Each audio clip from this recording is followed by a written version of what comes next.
We're back in the building, though. It's episode 406 of the Rise and Grind podcast. I'm Roderick. I'm Jakari. We back in the building. All right. No, but what I was saying in the tell me a story about the Klondike bar. The Klondike bar. If you're old enough, you can remember the commercials. What would you do for a Klondike bar? Like, it was a really, really, really big promotion. Like, big enough to where if you were a small child, like you're gonna want to go get a Klondike bar. And my parents maybe bought them once or twice, but my grandparents were the ones that really like bought into it. Like every time you open the freezer, they got Klondike bars. Okay, like real shit. I can open the freezer now and envision exactly where the Klondike bars are in the freezer. Yeah, but no, they were just this big mediocre ass ice cream bar. Like. And my grandparents were old, so like they were cool with the simple shit. Yeah, for sure. No, I definitely remember them. I remember the commercials, the riddle, everything. It was everywhere, when we were growing up, for sure. And I'm sure for our listeners, you can relate and remember these times as well. But just like you in my household, maybe once or twice, a few times, right? But don't really have too many memories of that ice cream bar or whatever it's called, the Klondike bar. But I just do remember people saying like, it has a minty taste or a minty flavor, and that's what you were saying. It's probably the other version of it, but that's my true memory of it just because I really didn't have too many growing up. Yeah, I don't remember it. They had mint Klondike bars, but no, the ones that I had were not minty. Man, it's actually crazy that we're so far into time now. Like, that's not really a thing anymore. The big, like the wrapper was like basically a big gum wrapper. Yeah, like, I think that's what made it famous as well, the wrapper. That silver wrapper, yeah. For sure. I definitely remember that just being in movies, TV, commercials, like you mentioned. If it wasn't at least you having the experience of knowing what it tastes like, you definitely remember just the wrapping wrapper of it. The commercial, like the song, the little jingle. Yeah. Jamie made that jingle up. That shit went crazy. Jingle 2000. Can't nobody write a jingle like Jamie. Yeah, no, man. Straight out the Astro van. But I think that should really be it on that. I didn't want to start with the Klondike bar promotion. Yeah, I do want to know if they still make those though. Yeah, I was gonna ask you as well, but I have to just see if I can, find them or see them in the stores myself. I'm not gonna actually buy them. I was gonna say going to the store for Klondike bars in the big 2.6 is crazy. In the Lord's 2026 year. In the Lord's 2026 year. Yeah, that's crazy. Nah, man, I'm not going to the store to buy no Klondike. It's crazy. I can't even do the ice cream. You know what I mean? Like, that's not even gonna sit well with me. Oh, you're lactose guy. Yeah, not even gonna try it.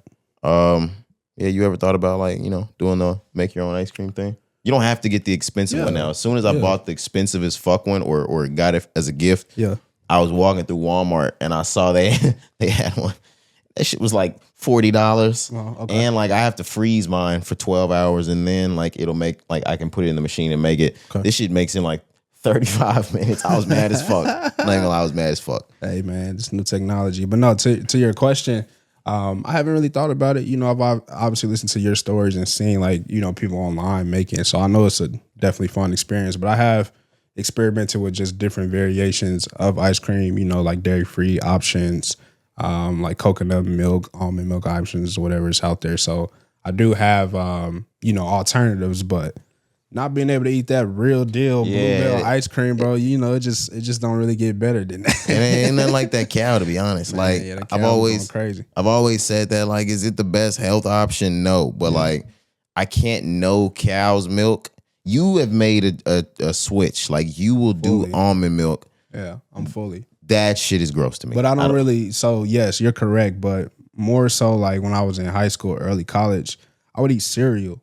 I grew up eating cereal a lot as a kid. It was always one of my favorite snacks. But these days in my adult years, you talk about just the almond milk. It's more just as an alternative for like coffee or whatever else I can replace milk with. I'm not just at the crib drinking milk like I was years ago. Back then, though, were you pouring almond milk in your cereal? I was. You are fucking at times. Yeah, I definitely was. You are that is. Yeah, that was like late right before I just made the full switch to not using cow's milk at all. But yeah, there were definitely times where I used almond milk to eat cereal for sure. I want to say this not only to Cari, but to our entire listener and viewership. Not only do I thank you for being here, and Cari, I do thank you for being here as well. Of course. But you niggas are disgusting. Like milk, cow's milk is like something rich. It's not sweet, but you know what I mean. Like it's almost there. Yeah. Almond milk is watery. Like the consistency is not there. Like there's something about the thickness of the milk. You can't, and that's the reason why, as much as I like ration shit away, like I won't switch away from the cow's milk. I've tried almond milk. Yeah. I've tried oat milk. I've tried coconut milk. Yeah. I've tried, what's the cashew milk? They be trying to get that shit off in the I've had stores. some ice cream made with cashew milk for sure. None of it carries the consistency. And I've had people, oh my God, you got to try the oat milk. You got to try the 3% oat. Like, shut the fuck up. I didn't know that was a thing. I made that up. Okay, But, I was about to say. no, but like they keep trying to tell me the different ones to try. None of that shit beat that cow. Yeah, I mean, I'm not gonna disagree And with you. you got your health specialists. They'll try to tell you about the blood and the pus and the milk. Yeah. Give me that blood pus. Give me that BPM. Give me that blood pus milk. BPM is crazy. Oh my God, don't you know that they just put food Nigga, give it. Give it. Now I feel you though. Like I said, it's nothing that could just beat that classic original taste of cow milk made ice cream. But yeah, man, at times, just as I've gotten older, I ain't been able to stomach it, man. But I will, again, just agree with you. Almond milk, oat milk, whatever, alternative milk that it is better just as a secondary or alternative to milk. Yeah, of course. For other things that you need milk for. You know what I'm saying? I agree. Just drinking it after having experienced it, early on eating cereal, just period. Yeah, I mean, just drinking it, it's not, the best. It's not nasty. It's just, I would rather use it, like I said, just for other things. But I feel like we should go straight titty. I mean, that would be amazing. I mean, if you think about it, like cows. You could just put that in your coffee as a creamer. Yeah, cows drink cow milk. Why not? Like goats drink goat milk. Okay, I see where you're And going. we drink cow, goat, oat, almond. They not drinking our milk. Yeah, like Okay. we need to be drinking from the source. Yeah. And the thing is, Corey, I think you're thinking that we're just going around sucking titties. That's not what I'm thinking. Okay, you tell me. I think How else we gonna get this done? the same way we do it with the cows. Oh, milk them. Yeah, but I mean like Pump them. I mean like factories. Exactly. Yeah, we can just have one big one called Martha. Yeah, and it just stables in the bitches. Staples. I mean, just crazy in there, nigga. Staples of them is crazy, bro. Yeah. Just I can see the font over the building. Big ass sign that'll light up at night. Yeah, like Corey, Yeah. we're from a certain area. You can't miss it. We're from a certain area of Texas. Like you can drive by and see the Miller Lite factory. For sure. Corey, that's what I'm thinking in my head. Like you can see the Baird's bread factory driving up a certain freeway. Like that's I think A landmark. Elon. Yeah, I'll let you Donald tapping because they for it. Yeah, those are the niggas for sure. it. They on some Handmaid's Tale shit. Yeah, we need more brothels, huh? Ah, For yes, sure. more brothels. Yeah. And more milk. Served at the brothels. Yeah, straight from the source. This is gonna be like tap water. Okay. Yeah. I want to get to the point where milk. Yeah, like how do you take your milk? Tap. Can I have it from the tap, crazy. From the fountain. That's crazy. Yeah. Draft. Facts. Genuine draft milk. Facts. That's crazy. Oh man. Man, what's wrong with us? Nothing. Nothing, for sure. Nothing. Nothing's wrong with us. Oh man. Sorry. All good, brother. Anyways, man, how you been, man? I seen you, a few days. Obviously, I know we was here more recently, but how you been? How was your week overall? It was a good week. Yeah, like you said, we were here for the Thursday pod. Yeah. No mishaps this pre-production, guys. We're on our shit today. Straight to the business. I had a pretty busy weekend, I'm not gonna lie. I can't really think of what I did Friday. What the fuck happened Friday? I'm on some Men in Black shit. Wow, just completely blowing my mind. Playlist drop. The playlist. Oh my gosh, how did I forget? Exhibits came out Friday. That was really more of a Thursday night thing for me.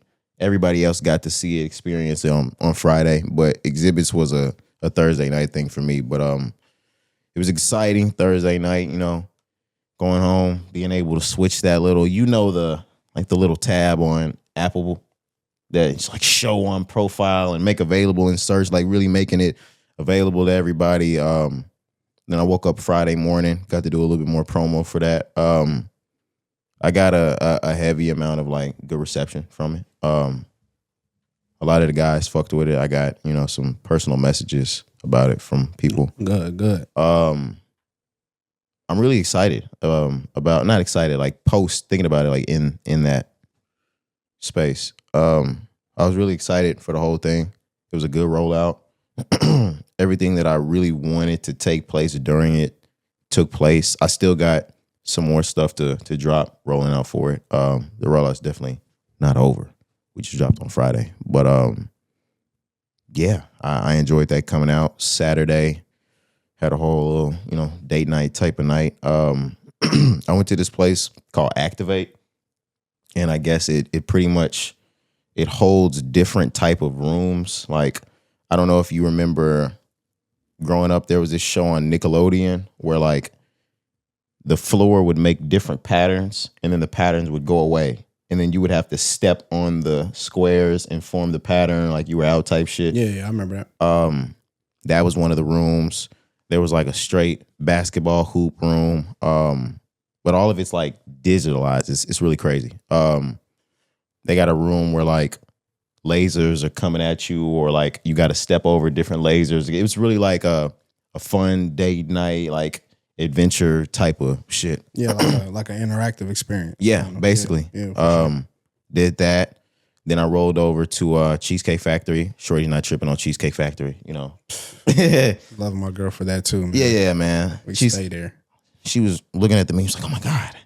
The fact that I got a shorty that asks, can I order that at the Cheesecake Factory is crazy. Man, you can get whatever you like. Yeah. Girl. Oh my God. Like, you asking that here? Oh my God. Whatever you want, baby girl. Eat it. But yeah, had a good night there. Sunday, did church online today. Woke up kind of late. Didn't make it in, but had some errands to run. Had a few more things to set up and get installed for my house. So I actually ran a couple minutes late for the pod today. As I'm walking out, like, shorty was setting something up in the house. I don't know why she's doing this whole thing, like, alone. Cool if you're doing it alone, like, have at it. But didn't ask me for anything. Okay. And then when I come out on my way to leave for the pod, she lets me know she did the entire thing backwards. I see. Like, in one of those things where there's so many setups, by the time she realized it, you have to undo like 4 or 5 parts of the shit just to get that one thing you did backwards off. See? So that's when I hit you with a text. I was like, hey man, I'm gonna be a couple minutes late. Yeah. And we've gotten to the point where Cari, she's drilled things into this fucking like thing she's setting up so hard. She stripped the motherfucking she's stripped the holes. So like we can't even get them undone. Like now we're pliering this motherfucker because the middle of it can't be done. Yeah. I keep saying see. Yeah, it's a whole lot going on. Y'all want to be grown. Yeah, right. You know what I'm saying? Sometimes like let us help. Yeah, you thought it was DIY. It was DIU. Do it us. Just do it us.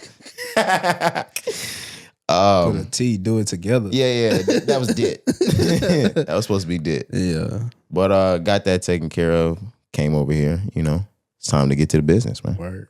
How's your weekend been? How was that? Yeah, man. I know you're moving around. Yeah, I was doing a lot of moving around, a lot of, driving on the road. But the weekend for me was everything I wanted it to be, man. Got a lot of things accomplished. It was a short work week. I only worked till Thursday. So why is that? You took Friday off? Took Friday off so I can hit the road. Y'all heard him, Pod.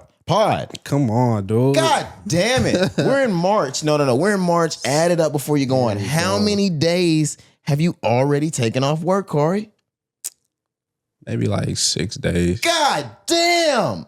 I'd be fired. 6-7 days, but it's all PTO. It's all planned. You did that on purpose? On the books. 6-7? 6-7. No, I didn't even think about it when I said that. My fault. Y'all right. Grown ass man, by the way. You right, What your Pod. ass get. Yeah, you right, Pod. Nah, man. But yes, I took Friday off so that I could get on the road. So I drove down to Oklahoma, met my family there, my parents, mom and dad. My god sister actually pulled up and drove along with me. So I wake up Friday morning, and first I get a little jog in, a little 2-mile run before I hit the road. And as I'm jogging, I'm playing the playlist. So yes, I'm gonna plug it one more time, man. You know, Exhibits came out over the weekend. I was excited not only for you, excited for, you know, all people to just respond to it, get the reviews, obviously from the guys. But just like I mentioned on the last episode to you and the pod, I was going to treat this like it was my own. So I sent it out to, you know, a few close friends and family members that I know and got their response as well. Just trying to really push it out there, get people to listen to it, man. So Appreciate it, man. yeah, definitely appreciate that on my run. Then, like I said, maybe around noon, my god sister pulled up and we got in the car, got some food on the way out, but hit the road to Oklahoma. It was about a 2.5, 3-hour drive down to where my family is from, a little small town. And every year we go back, you know, just to put flowers and things on our loved ones' gravesite. So one thing about my family, like everybody grew up in this small town, so all of my family is really buried in the same cemetery. Okay. So that's why it's like a tradition as to why we go down at least once a year. Sometimes we try to make it 2 times, but that was my Friday morning. Spent the night there Saturday. Woke up Saturday morning, hit the road to come back. And You're doing the gambling while you're there? I know you. Of course I was going to say, I know you. I knew it. The thing is, I didn't know it all. But as soon as like you said, Oklahoma, yes. Before you even told me what the trip was for, I thought in my head, I was like, oh, he's headed to Windstar or something. Well, I mean, sometimes, yes, we do go to Windstar, but the direction of Oklahoma, where my family is from, is not where Windstar is located. Okay. But it's Oklahoma where gambling is legal, so you have casinos all over. So to answer your question, I actually should have mentioned this before I tried to move on, but the little town where my family is from is very small, right? So there's no casino there. And at this moment, I only have my grandmother on my mom's side who lives there.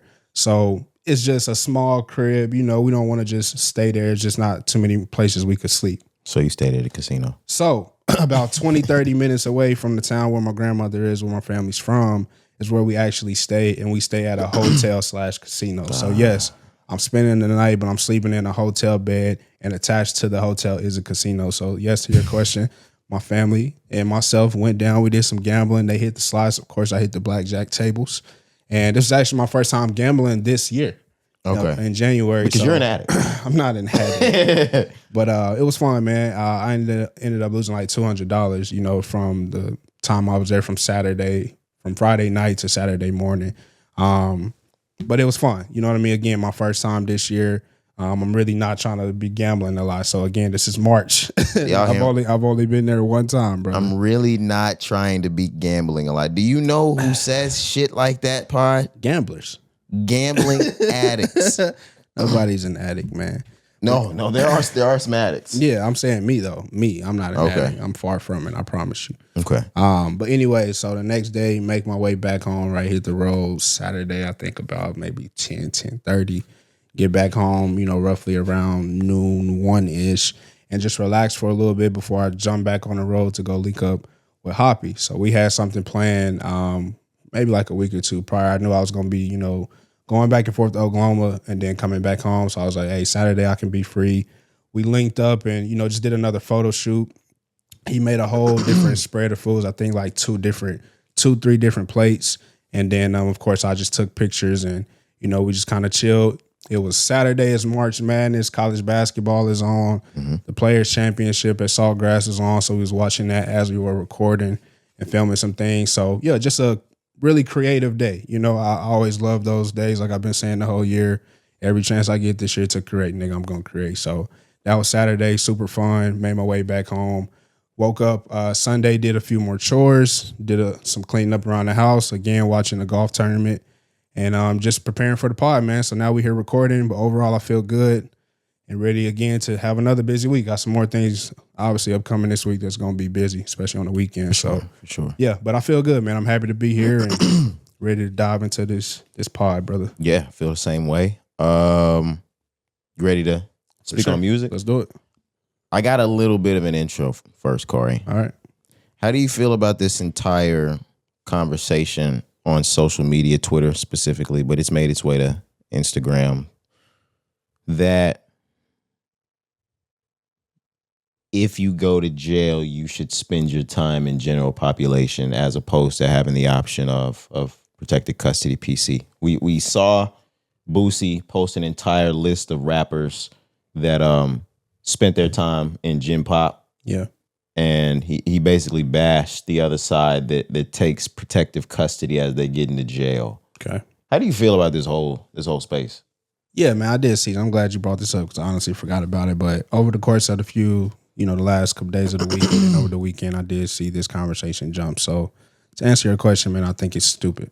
Okay. I think it's flat out stupid to even be having a conversation surrounding what this issue or non-issue may actually be. You know what I mean? Because honestly, the way I see it right from my outlook, first, obviously, you don't want to be in this so-called place, right? So I think niggas even, giving credit, or I guess at least saying it's a good thing to even be in this environment in jail and have this option of choosing, one or the other is a good thing. I think it starts there to just show niggas like this is a dumb conversation just to start out with.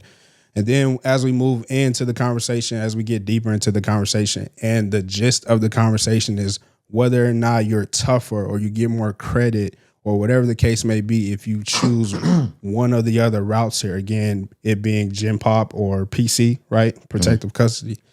I think it's just foolish, bro. And the fact that we add attention to conversations like this that have no direction, really have no judgment as who you are as a person, as a human being, as a black man. There's nothing good that comes from this conversation. So I truly think it's dumb. I truly wish we would focus on more things that actually hold more weight. Like, nigga, really break down again what this conversation is about. It's whether or not you're a better person or a tougher guy or can get more street cred if you were in protective custody versus being in gen population in prison. This is the conversation that we're having. So, no, man, I'm not going to be long-winded here. I think it's dumb. I think it's foolish. I think we should put focus on more things that are actually important, which is growing the people, not even being in situations like this where, again, you have to even have such a measly conversation about nothing.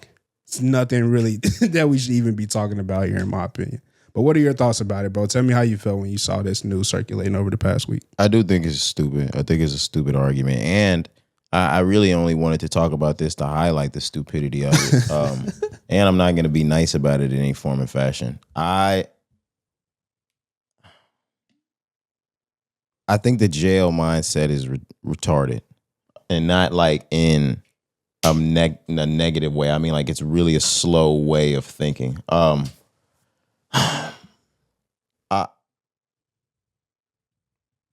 I also think niggas post prison that care about this are stupid. I think niggas from prison that carry this think entirely too highly about themselves because they honestly feel as though this shit matters outside of prison. Like, that's the thing that I'm truly trying to get my head wrapped around. Right. My nigga, you have been stripped, like most niggas from prison, because that enters the felon part. Most niggas, especially fresh out of prison, right, or from like out of prison period, have been stripped of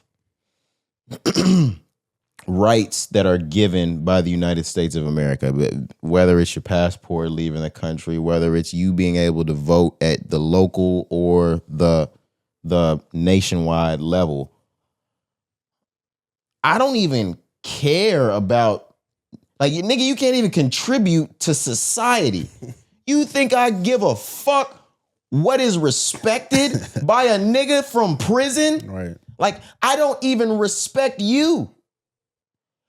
You think I'm starving for respect from niggas with no rights? He said he wasn't gonna be nice about it, part. That's the part that is fucking stupid. And I don't care about like niggas that we know that are out of prison that listen to this and have like feel a certain way about what I'm saying. I don't give a fuck. I don't give a fuck.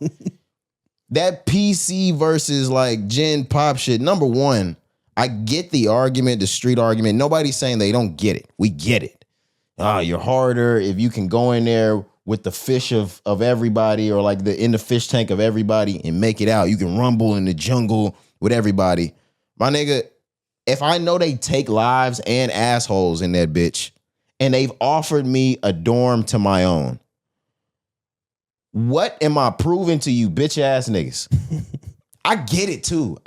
Like, and that's the thing is, niggas we're so not only like in jail institutionalized, but like we're so inner city that like we'll go to jail and really give a fuck about that, about getting out. Like we'll risk our lives in that bitch rumbling with other niggas just to get respect from niggas that have been to prison once we get out. Yeah, that's where the disconnect is, where you say it's almost like a social like thing that's intertwined in the brains and minds of our neighborhoods and just young black men across We're stuck in a fishbowl. America.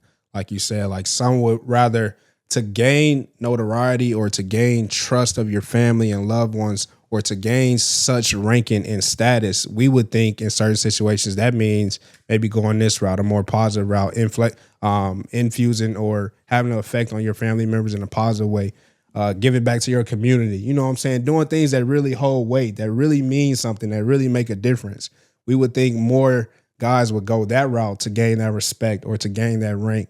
Niggas take the route of fucking up, making mistakes early, having strikes on your record, going to jail, going to prison, having to choose whether or not if I want to get my rank or my status, am I going to choose PC or Gen Pop? Like that shit is goofy. It's ridiculous. And breaking it down, because I've actually read it. There's a bestseller that actually came from the city we're from.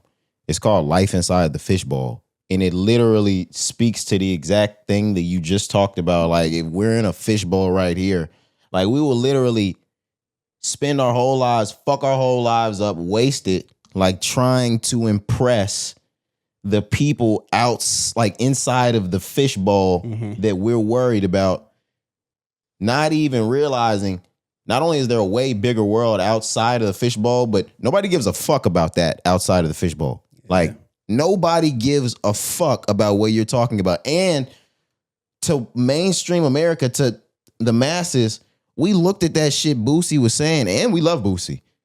And we was like, bro, you sound stupid before everybody. And I get this all started because he was trying to make some point about how Kodak Black went to PC while he was in jail. Yeah, they're beefing right now. Yeah, so yeah. I know. But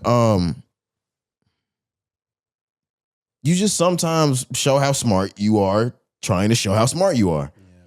Yeah, man. That talk is crazy. That shit's stupid.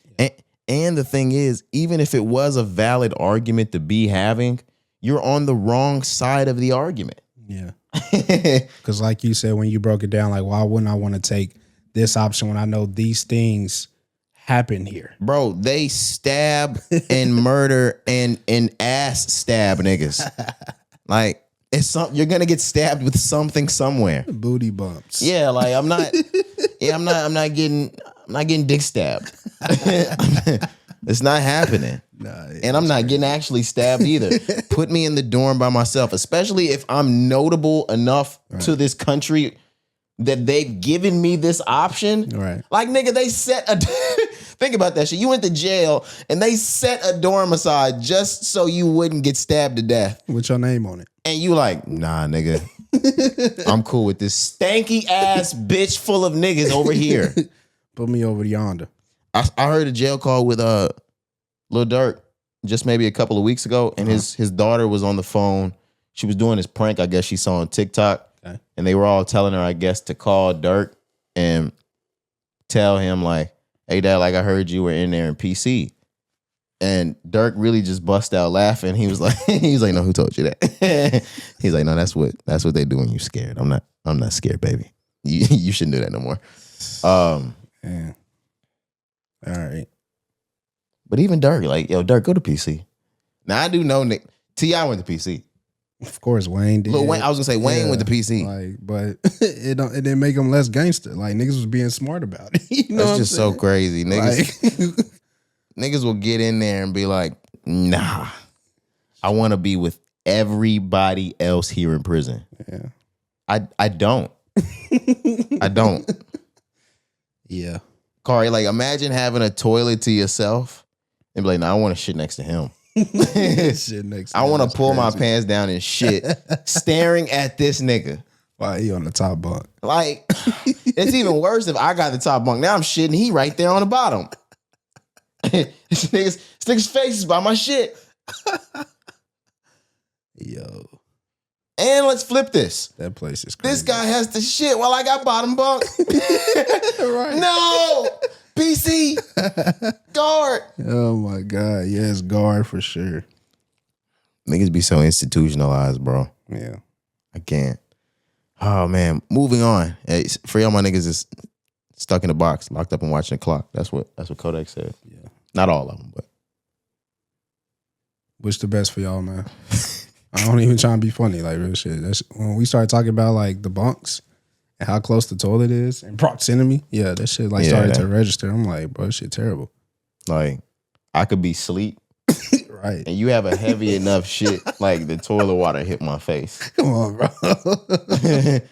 I gotta go home, nigga. Nah, bro. When shit like that happen, Chill, I have to go home. Chill, gang.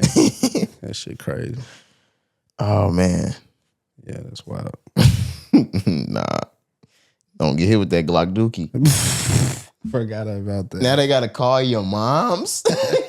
You got hit with a Glock dookie, now they gotta call your moms and let them know you've been violated. If you got kids at home, bro, like that shit 10 times. No, like you got a wife at the crib or a girl that's like the first contact on your list. Yep. And they gotta call home, let them know they spit in your butt. And you had an opportunity before you got there to not pick to be in this area of the prison. Now your girl fucking something new by tomorrow night. Come on, man. just cause she think you fucked something new. Yeah, that's tough, bro. Oh man. Don't go to jail, y'all. That shit sounds crazy. We gotta ask about it. Moving forward, we're actually into music now. Cari, Jack Harlow, you know. Yep. Yeah, I got the wrong one in there. Yeah. But it kind of fit. Yeah. Like you tried to play it, but somehow you were like, man, what? But nevertheless, over this weekend, along with exhibits, guys, Jack Harlow dropped his 3-year long-awaited project, Monica. That was 10 tracks, 28 minutes. Long-awaited, but not long. And he dropped all of this on us on a late Thursday night, Friday morning. Yep. And the first thing you kind of get a hold of is the fact that the genre is not rap, Cari. Mm-hmm. Jack Harlow has released this album under the R&B soul genre. Yeah, man, definitely was a surprise. You start to play through it and you realize like, oh, whoa, he's not spitting any bars. You know, there's rap, you know, in and out, but in a sing-songish way. Yeah. This is very much an R&B album, Cari. Like, right. This is not a hip-hop album at all. Yeah, by no means necessary. I don't even think, I mean, like you said, you have your melodic rhymes and tunes and feel, but in reality, like in theory, there's no true like rapping here. And I believe there's no cursing. I don't think there's a song that has any cursing. Yeah, it's clean as well. So yeah, definitely was a different approach. Just, you know, off the initial seeing Monica, seeing the genre, and then I think when you press play on the very first song, you kind of are set up as to what to expect and what's to come. Yeah, I agree. And I was completely blown away. Not blown away by like the content, but blown away by what he decided to do here. Like, I mean that in the way that I was really shocked. I came through last week and I said, you know, no matter what, I know he's gonna rap his ass off. Like, I already know, I don't have a doubt in my mind about this album. And I finished in a totally opposite manner. It's not that I don't like this album, and I'm sure I'll continue to play it and like things about it. I do think My Winter's really good. There's a track called Lonesome. I like that one. Living Alone. I'm a fan of a lot of the tracks on the album, but I wanted Jack Harlow to rap. I think we talked about him moving into a bit of an R&B space, but we really just meant for some tracks. I don't think we meant for an entire album. At least I didn't mean for an entire album. I'll say I'm underwhelmed. I'm underwhelmed with the album because I wanted to hear him rap. I'm not mad at the choice to put this out, but I do think the same way we talked about Baby Keem, but on a different note, I think this is too early in Jack's career for this type of move. I honestly feel, just like we said about Keem, there's a lot more in rap and in lyricism for you to prove before we make it here. We talked about Keem doing that because he moved straight to like Vegas and more concepty before we just barred it out. I think there's a lot more to prove from Jack Harlow. I would hope there's some sort of deluxe on the way, 2-part, but I don't think there is. I'm not mad. I'm just really underwhelmed by the album. I'll let you go ahead. Yeah, I think I'm going to have some similar thoughts and opinions here as well. I'll try to start from the beginning. Leading up, I had the same initial thoughts as you. Last episode, we talked about, expecting a rap, how it would match up against Jackman, how it would match up against Come Home, the Kids Miss You, and just the things that he had not only left to prove, but maybe just kind of like on the radar as far as like where Jack Harlow is headed and what's going to be next for his career. So agreeing with you, I second what you said. Like, yeah, I expected rap. I wanted rap.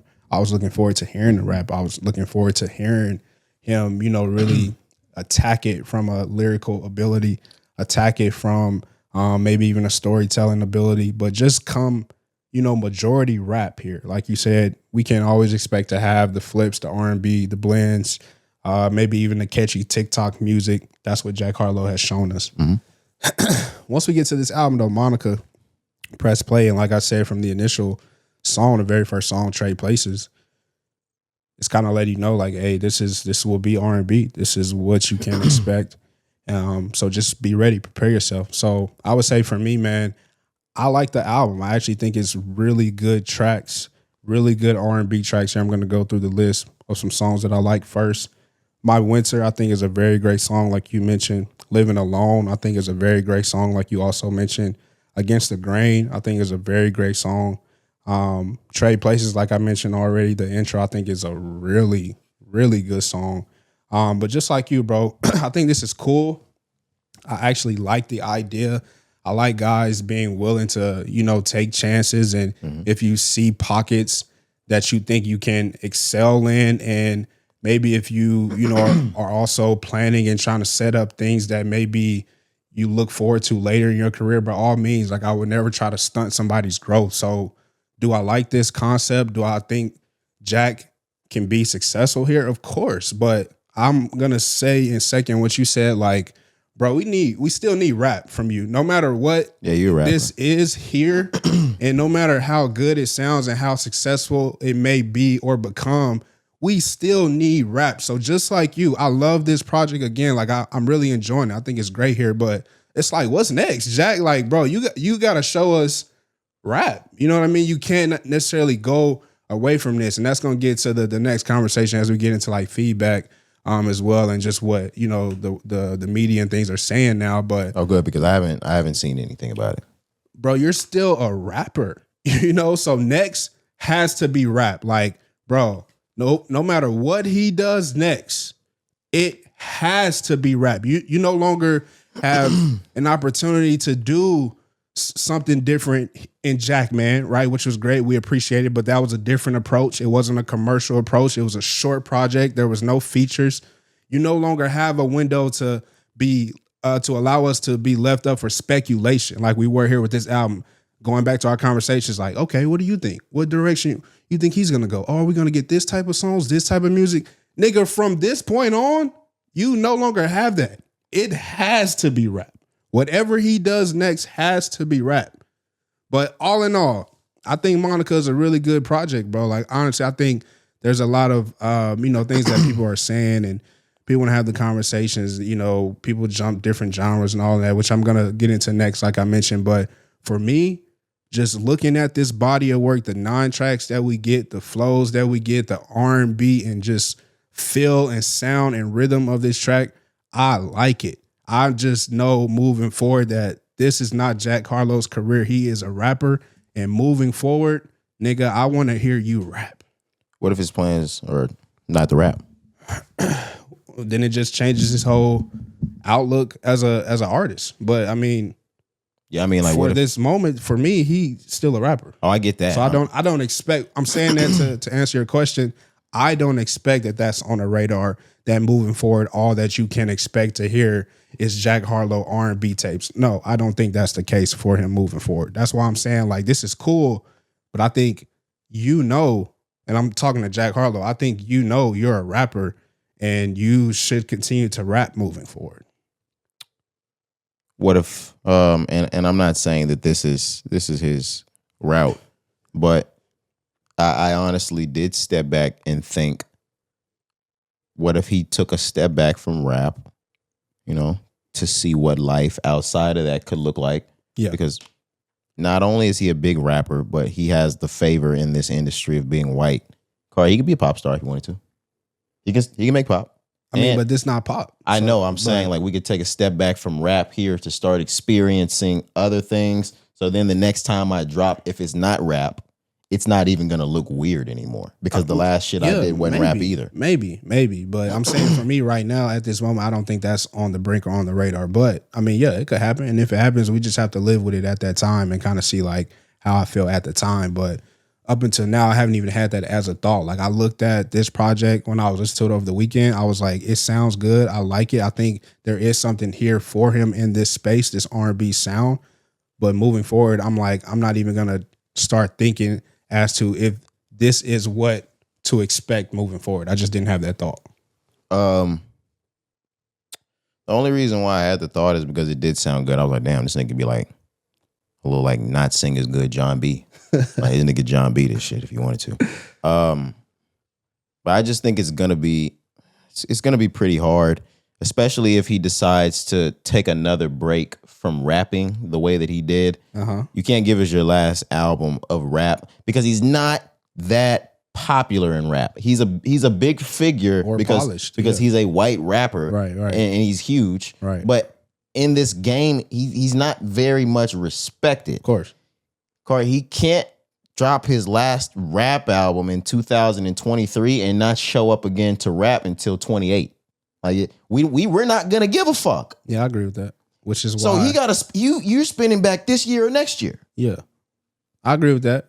As far as like the window or time period being shorter now, for sure. It was already short to begin with, but now you kind of added, flame to that fire. Yeah, I definitely agree with you there.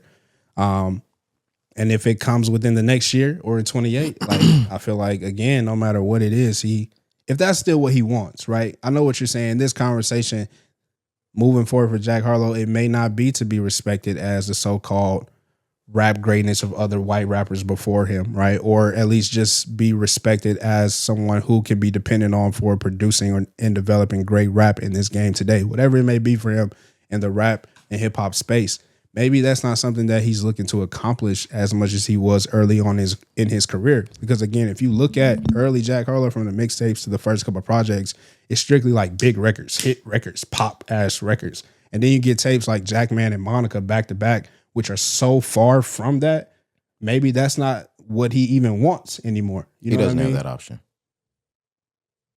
I mean, I don't know what his deal looks like over there at Atlantic Records, but like, you being some low level or keeping some J. Cole ass profile or doing that, that's not going to work over there. Like, you're going to be pushed to be the biggest star there is. I did have this thought over the weekend just as a joke, but like I said it to myself, I was like, bro, I think Atlanta Records may hate Jack Harlow. Like, on some funny shit, like, you're signed and we're going to do all that we can to promote you and get your albums out.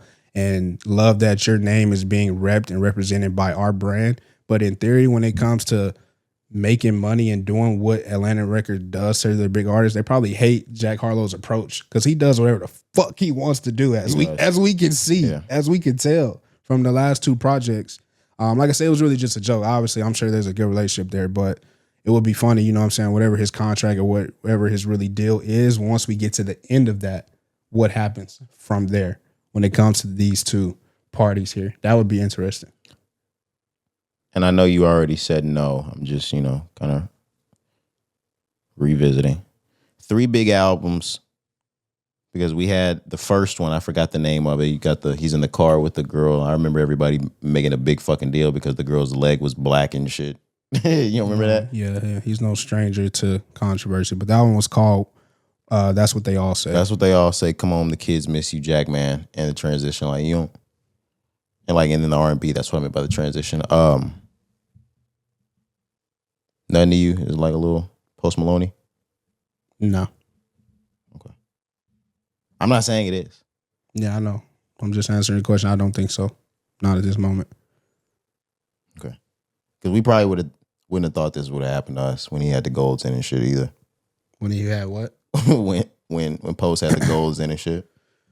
I mean, definitely not. Although same thing when you look at Post Malone's history in his career. Although, yes, he was a rapper initially, you had the melodic joints, but he did mix and flirt with the rock and even pop country sounds. So when he made his transition, he was already showing you, I think, more like, hey, I'm going to go this route, whether you guys like it or not. Like, I think at Beer Bongs, maybe even before that, but at Beer Bongs, I think for sure you're like, hey, although this is a great rap album and it's competing in rap for this year, I think at that point he showed you what was next, because the very next album after that is The Rock Bitch that has like the Ozzy Osbourne inspirations. I'm forgetting the name of it off the top of my head.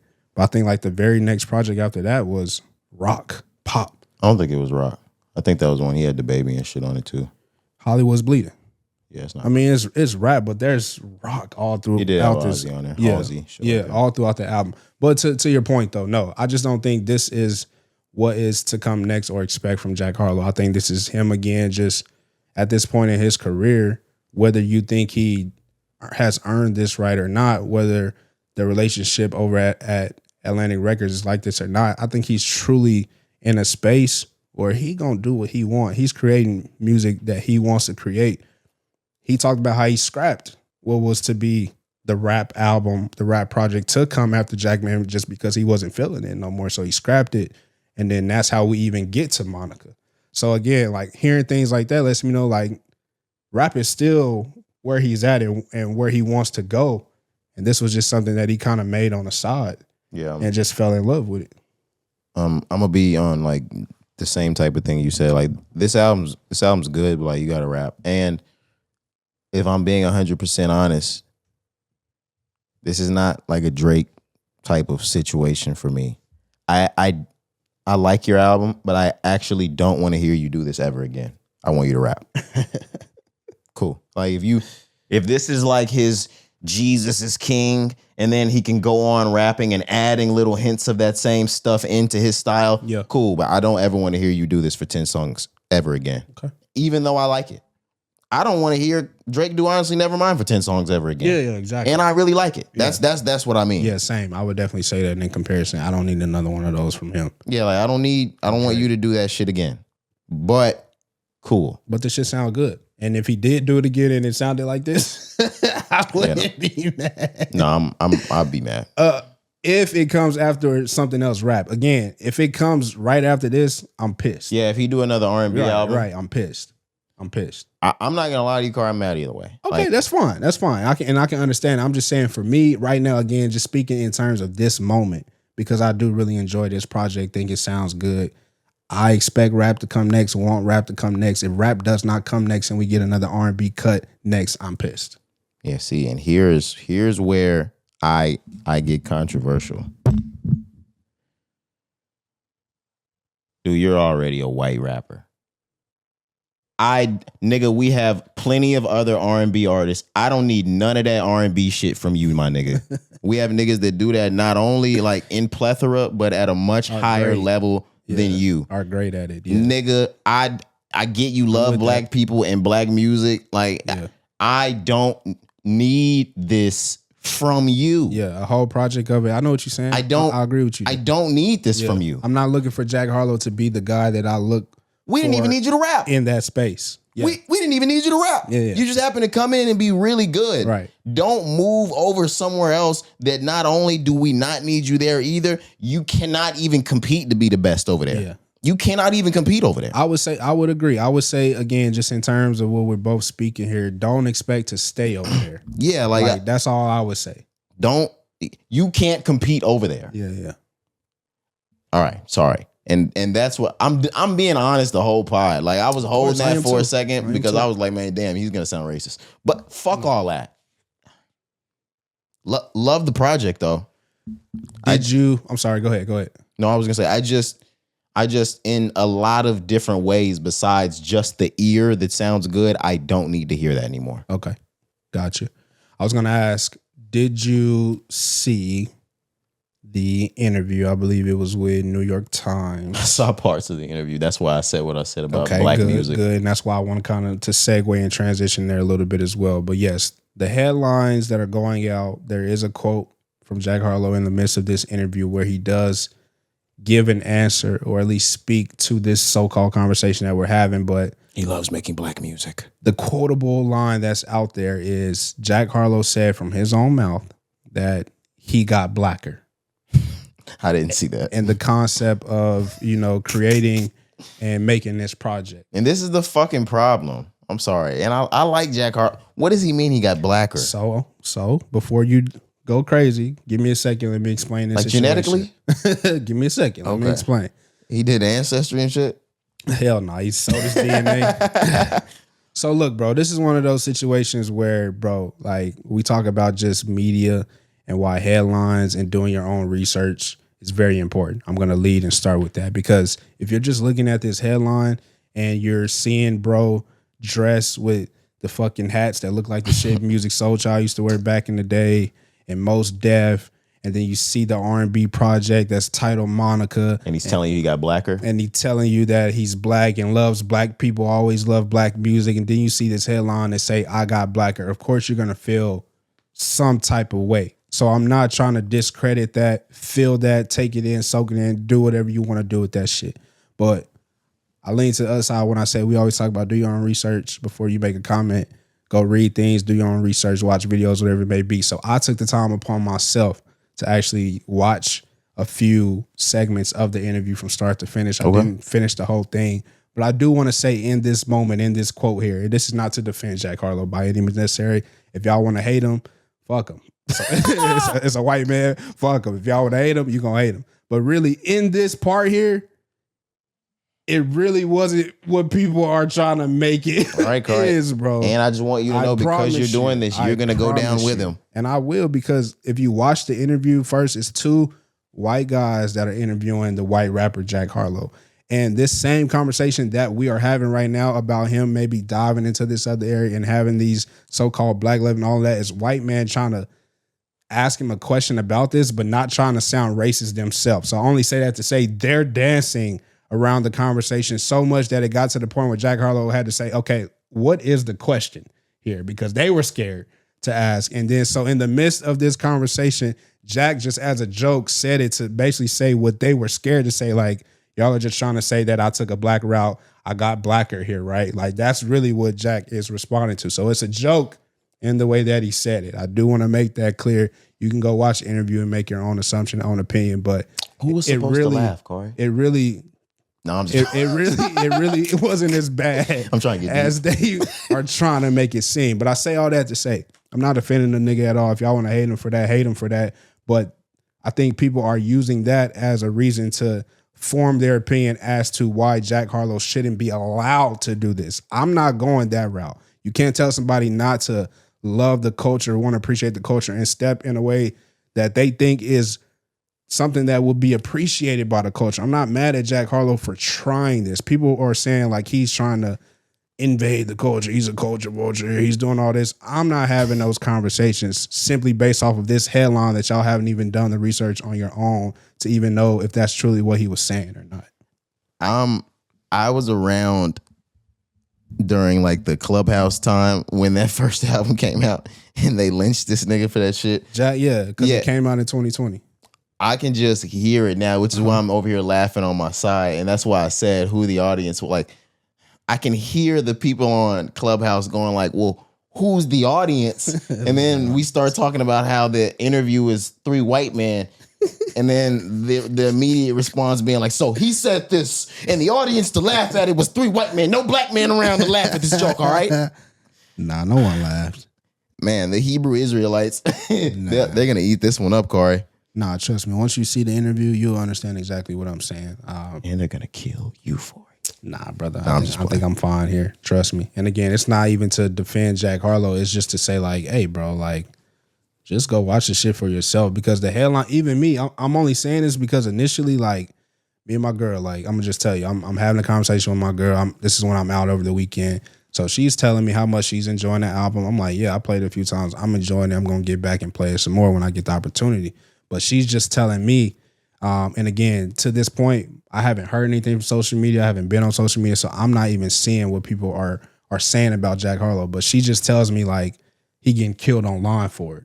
And, you know, through the midst of our conversation, I just get that he's only getting killed online for it just because it's a white nigga who tried R&B. I don't know the headlines and all these other things yet, right? So I'm like, oh, they tripping. Like, the music sound good, whatever. The nigga want to do it, blah, blah. These are the things that I'm saying, right? I only say that to say a few, maybe the next day or 2 days later, once I see the headline, I immediately was like, oh, baby, he can't say that shit. You know what I'm saying? I was like, he can't just be going around. I was like, willy-nilly. he basically just ruined everything that there was to appreciate here. That's my initial thought. So again, I'm only saying that to say I even had these thoughts initially where I was like, oh my God, this nigga's tripping. Don't you ever say some shit like that. So I was like, all right, let me go watch. Let me form my own opinion. So just making a point here. But again, if you're, even after doing that, if your so-called opinion is still on that side, fine. I'm not going to defend him for that. I don't care. He should have got Drewski to say he was black. Everybody would just took to the Justin Bieber route. Yeah, like, bro, just all you were supposed to do was have a black person do an interlude,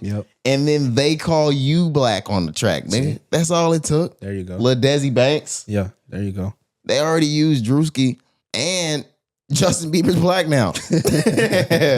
Bro, they're saying all kind of crazy shit, comparing this nigga to Justin Timberlake, Justin Bieber, like all just because like all white people who have been accepted by black people, basically.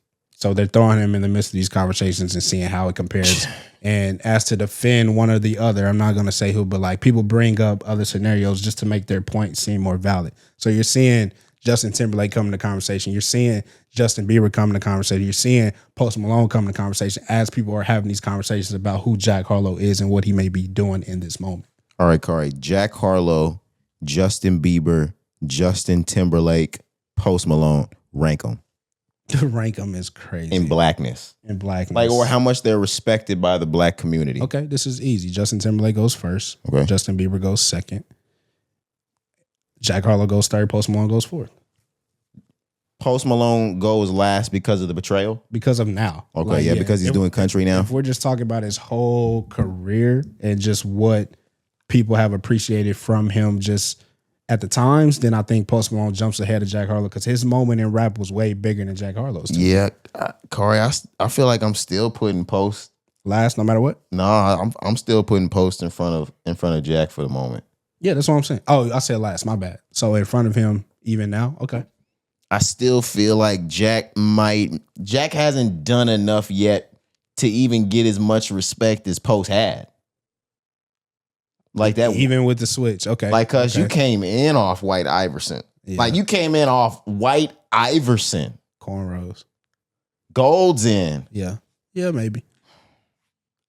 Yeah, I'm going. And like even in 26, like you giving Timberlake over that Bieber? Yeah, like Justin Timberlake's history just outweighs all of them. Yeah, Justin Timberlake really just has white skin. That's really everything else. Yeah. Taste in music, bitches, drugs. Remember we were just talking, I brought it up like maybe episode or two ago, but I told you I heard Justin Timberlake, was it Body Rock Your Body out in public? Yeah. And like I just had to stop and like have that moment as to how great that sound and that time is. It made me just reflect on him, Timberland. I was just like, yo, like music. Here I go on my soapbox, but I was like, bro, music sometimes just stops you in your tracks, and like you really realize like how good something is and how we may never get that type of quality ever again. Like I had to stop and have that moment, nigga. Like Future Sex Love Sounds. Amazing. Bro. Like, amazing. May never get that type of music again. But anyways, yes, I still think Justin Timberlake, I almost said Bieber, but Justin Timberlake I think is always going to be ranked number one, at least out of this right here, this conversation. Yeah, I'm still giving him number one. I just wanted to add some more conversation into that. And then Bieber definitely is second, easily, without a doubt, especially after the swag era. Oh, yeah. The swag era was definitely. You got journals and swag under your belt now? Yeah. Come on now. Yeah, fire. But, Cari, I think that's it for Jack Harlow. I want to stay white boy, though. Okay. Harry Styles, Kiss All the Time, Disco Occasionally. Yep. Number one debut. Yeah, man. Of course, we're not talking rap. We're talking pop. So the numbers are automatically going to skyrocket from what we usually talk about. And we're talking a former lead singer of One Direction. Yeah.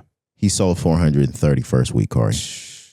Man, just goes to show you. The other thing that we have to think about is this is a world-renowned artist. Like, this isn't something national. And even if we're talking national, we're not talking our country. Of course. His national is UK. Right. So he did 430 first week in another country. Like, that's the shit that we talk about. Like, when Drake does an album, when they count up the sales first week, they're not counting his world sales. They're counting how much he sold in America the first week. Like, so if he did 200 first week, 300 first week, those are US sales. Harry did 430 in a foreign country, nigga. That's insane. Yep. All right. Nah, I mean, I know what you're saying, man. This was another album that I heard over the weekend out in public. It was actually like on the speakers. I was in the elevator and it was coming through the speakers on the elevator. I was like, oh man, like again, just having one of those moments where you got to just stop and just appreciate how good the music sounds. But yes, this comes as no surprise to me. Huge pop star, like you mentioned, having the, not only influences from the different countries, but he's not from here. So of course he's going to have over there because that's where he resides and spends his time. You know what I'm saying? Like, just one of those guys, like you said, it's just a world star. 436, is that what it was? 430? 430, I believe. 430 in 1 week is crazy. Just to add more to your conversation as well, when you talk about just the worldwide impact and influence, he also broke a record or was very close to breaking a record, at least for this year, at least. 186,000 of those sales came from straight vinyl. Whoa. Nigga, like almost 200,000 is strictly from vinyl sales. Pure physical sales in the Lord's 2026 year. Just doing things that are unheard of. Nobody is doing 200,000 in vinyl, bro. In vinyl? Yes, bro. He's got an indie kind of like hipster fan base, though. I just think, I agree. Definitely don't disagree with that. But I think, again, it just speaks to how big these pop stars are truly around the country. Around the world, not just our country. And he's the biggest of the big. When you talk Harry, you're talking the biggest pop star in pop right now. Yep. Holy shit. Yeah, man. It should just come as no surprise. A few more just updates and stats because, again, nigga just breaking records, man. So it says here, this is from Billboard themselves. He's only the second solo male artist to see their first 4 entries chart or debut at number 1. The other male was the late, great DMX. Shout out to him. He did that from 98 to 03. I'm always kind of confused by that shit, Cari. Because we see different type of records all the time, but we also, I don't get it, Cari, because this same thing happens. Like, we've listened to, I'm like, oh, J. Cole drops his 6th number 1 debut. Mm-hmm. Like, how? And they're saying that these niggas only ones that done it. Dropout, late registration, graduation, 808, like that. All these niggas went number 1. Debut I number know. one eliminates a few people that you just mentioned there. But I mean, I don't know. Let me see if there's not anything that I know, and I'm not here. saying this is a lie or fake. I just feel like we see this exact same thing all the time, and it always excludes everybody else that has already broken this record before. Yeah. No, I get what you're saying because I mean, we have niggas. This is his number one consecutive debut. I like what the fuck? Yeah. When there's 7 other niggas with this. I don't know. I just feel like every time somebody drops another album and it debuts number one, they're breaking the record for most consecutive debut number ones. And then every time another one comes out, they're the first nigga to do it. Agreed. And again, with this one here, because like I said, it eliminates a few names that you said there. It's about debuting at number one, not if your album eventually got to number one, but it's saying the first 4 albums chart and debut at number one. He's only the second solo male artist to do that. So that eliminates Kendrick Lamar, which you said. That eliminates J. Cole. I didn't say Kendrick, I said Kanye. Oh, or Kanye. I'm sorry. That eliminates Kanye. That eliminates Kendrick Lamar. It eliminates Cole. You know what I'm saying? Because he didn't have a debut for Born Center. It climbed to number one. So I don't know. Again, I'm not sure. I'm only reading what Billboard says here. But yeah, I mean, your point there really makes sense because we have niggas that we can say debuted, I'm sure, at number one on their first 4 entries. Yeah, and I'm okay. Yeah, but really the point that I wanted to make, which we already talked about, I think the 430 plus is huge. Of course, that's a big number, especially in this year, but 186,000 physical vinyls. I thought that was legendary, bro. Somebody that's, obviously in love with vinyl, you are too. I think that's just crazy to know that niggas can do that. 200,000 almost in vinyl sales this year. That's just amazing. Yeah, that's wild. I don't have too much for him. I'm really loving the album still. Yeah, of course. Like I said, I heard it over the weekend, played it over the weekend. Definitely liking it for sure. All right, moving on. And do you have anything before we go into news? We're straight up with Kanye West, and I'm actually glad we just said something about Kanye because it kind of snowballed us into it. And I looked Kanye's up. Dropout is the only one that didn't debut at number one. Outside of that, yeah, it says he has 11 straight number one debuts. Everything from Late Registration all the way up to Vulture's debut number one. Mm-hmm. That's fucking crazy. Yep. But Cari, it's finally time to start talking Ye, formerly known as Kanye West, again. It seems as though his re-entry into the music industry was quite successful. I really doubted it this time. Not saying that it wouldn't happen, but I did doubt it, thinking that it would take quite a bit more time to re-enter. But he saw that little monk or whatever the fuck that was. Apologize, remember? Yeah, he saw the rabbi. Okay, he made the Wall Street Journal apology. Oh, yeah. He did he did some other like Instagram apology, that long note. Yeah. Boom bop. And if you remember, after the DEFCON 3 thing, nobody would sell this nigga a venue to be able to do his concert with. They barred him from everything. Rabbi, couple of little text apologies, Wall Street Journal. Cari, last week, Kanye West opened sales for a Los Angeles show at what is formerly known as the Staples Center, SoFi. Is that correct? SoFi is the football. Oh, you're right. Stadium. Yeah. SoFi Arena or stadium. And he had over 1 million people waiting in the queue. He sells out immediately. Mm-hmm. First day, $430 million worth of tickets sold. Sheesh. Who gave him the SoFi? Shit. The Rams and them. SoFi and them. Are we surprised, though? The concert, before we say that, the concert is April 3rd. I don't know if you said that. I'm sorry. In Los Angeles, yes, at SoFi Stadium. But are we surprised? I mean, we may be more surprised. Let me speak for myself. I think I'm maybe more surprised at the timing, like you kind of started with. Like, thinking it would take longer, thinking that these brands and these companies wouldn't want to go over there just yet, just thinking more time needed to pass before we see these relationships maybe amend. But are we surprised here? Are we shocked? I'm not necessarily shocked. It's Kanye West. I knew this would always come. I knew that this is a guy, if he wants to do a concert or if he wants to sell tickets, if given the opportunity to collab and do it, it's always going to be a huge deal. So the numbers seem big. Yeah, 430 million. The queues seem big. We've seen over 1 million people waiting in the queues to buy the tickets. But I'm like, it's Kanye West, So I'm not really too surprised at the album rollout and the promo and the concerts and doing all of these things in the months to come. But I will say, maybe I did think it would take longer for, again, these brands and Kanye West to be attached, or even more so, these brands wanting to attach their name next to Kanye West. I'm really being facetious. I didn't really think it would take that long. I want to start by saying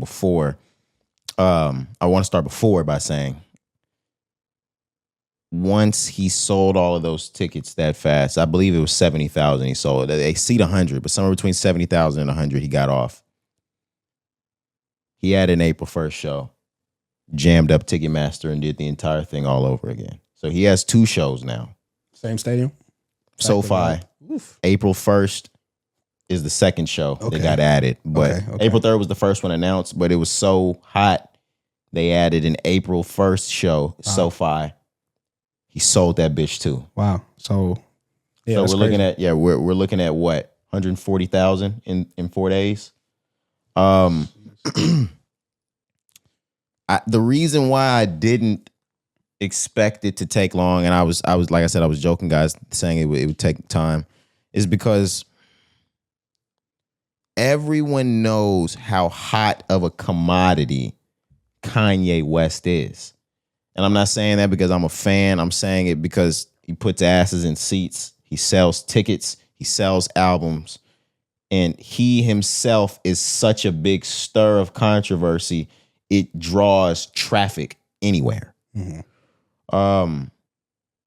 I really think brands already knew that about him, and they were just waiting for him to make his name clear so everybody could go back to generating commerce.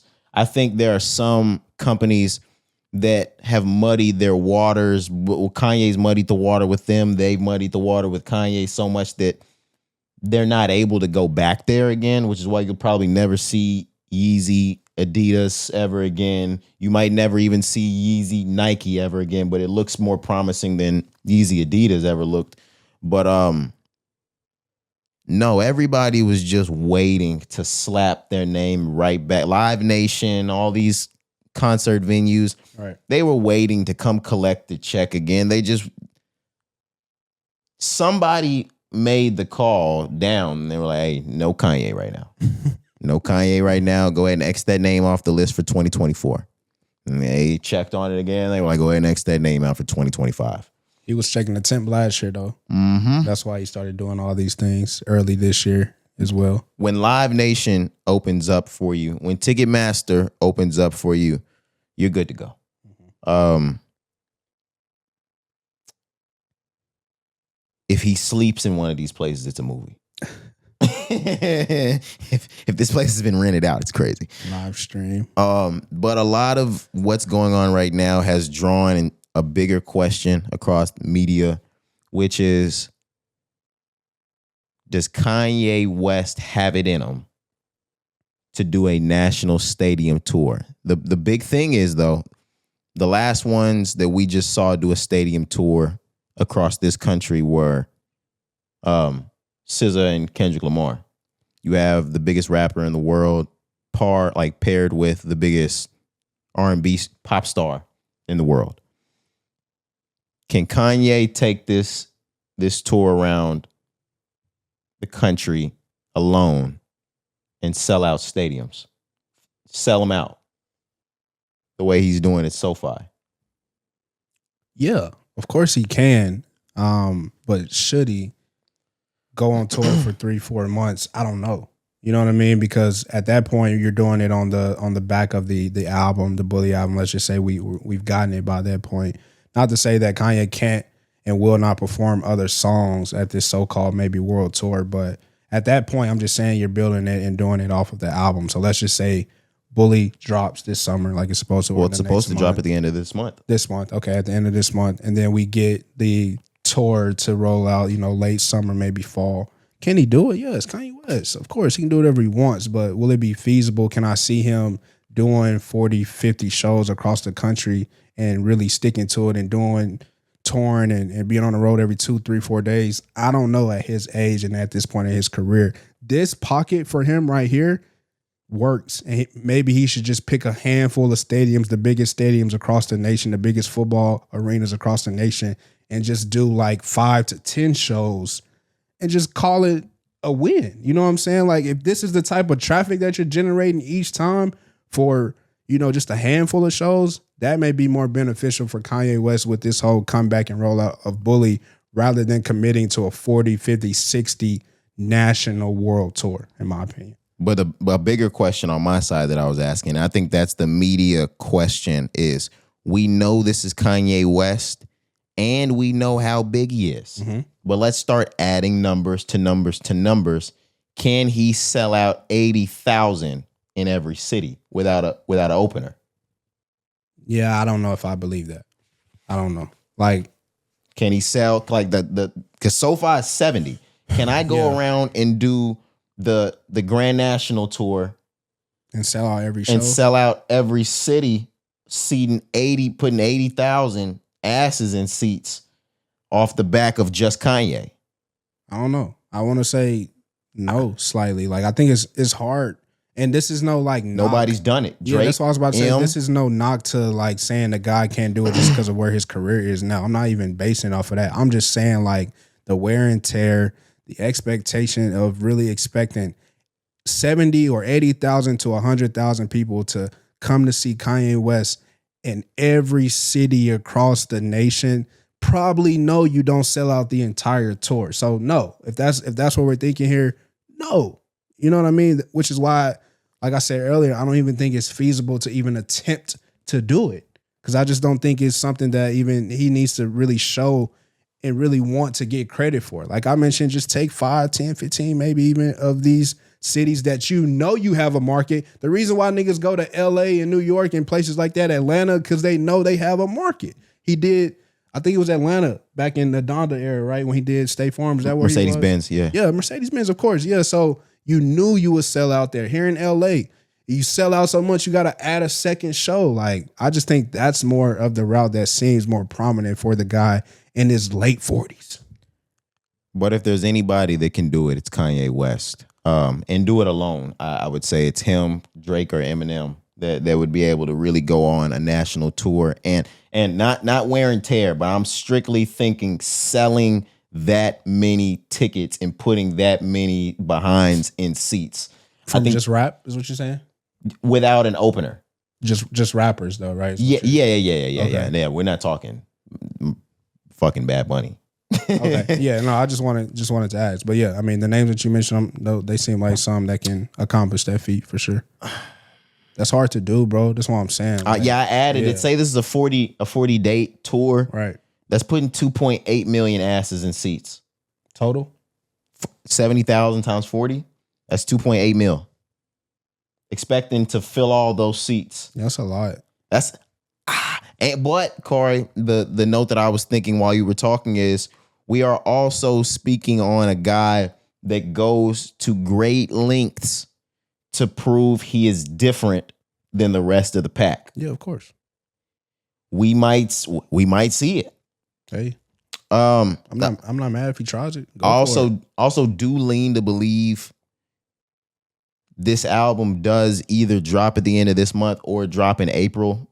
It makes sense that the album drops at the end of March and then he's waiting on those SoFi shows April 1st and April 3rd because the album's set to drop March 31st. That would be fire right after. Yeah, I know what you're saying. But it also makes a lot of sense that Ye is Ye does a little push on that and gives you 2 shows testing this album like a Donda listening party. You smart, boy. So yeah, It's probably what y'all can expect. Yeah. And then you can wait another 30 days till the end of April, and you're gonna drop that bitch on you. Yeah. And then you might get a tour. Right. But the other thing that I'm starting to think, you started listening to I started listening to the CEO of Gamma. I forgot his name, black guy. I can see his dreads and his glasses. Yeah, I don't have no time on it. He was talking about how this rollout for Kanye West is going to be different than any other rollout you've ever really seen from him, besides maybe Yeezus. There was Yeezus or Pablo. It was two that he named, but I know he said Yeezus. And those were some of the only albums that I believe released on time. You've seen the drone. You saw the drone show that Bully did in the air and shit. Yeah. You've seen the billboards everywhere. I have. Kanye's been quiet, Corey. For an album dropping in less than 30 days, you haven't heard. This is the first rollout in maybe 12 to 15 years. You haven't even heard this nigga speak. He hasn't. It's so much so that like I had wondered about his health or the sedated or the sunken place, because it's like, damn, we're doing all of these written articles. I haven't even heard this nigga speak. Mm-hmm. He's done a whole rollout without a word, Corey. Maybe you can expect it on time.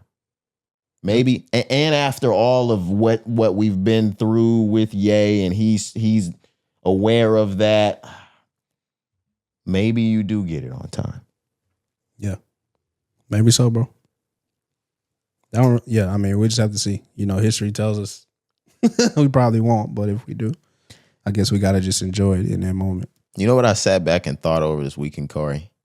How fucking crazy is it that all of this has aligned for Kanye West to drop his album just in time to argue with this nigga Drake about Iceman again? Like, why have we gotten right back into the point where both of these niggas' albums are set to release right around the exact same time? I know we haven't gotten a release date from Drake, but honestly, if you think about it, it might be the same shit, because he was holding on to CLB last time, just knowing that, like, man, if I drop this shit, like, I ain't gonna put his shit straight out.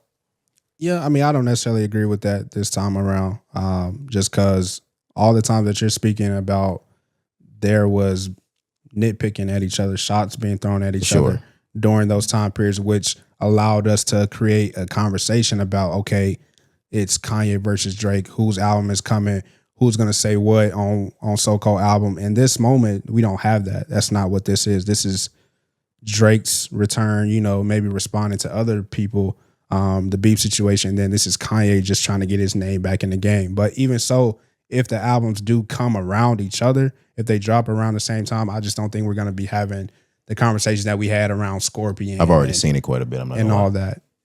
I mean, I don't think this situation here even is similar to the years prior. I don't think it's similar, but not only, like I said, I did think about it, but I saw the conversation online already. Okay. Hold on, are we out of Kanye? Is that it? Do you have any more? Yeah, that's good for me. All right, let's move on. Lil Durk. Lil Durk has recruited Brian Steele for his murder for hire trial. I'm not anxious on like the Lil Durk talk, but Brian Steele's a big one. So this is something like that can't be missed. Brian Steele got really popular in 2024, 25. He was in charge of the Young Thug RICO case. He was able to find his little sneaky ways of navigating through conspiracies.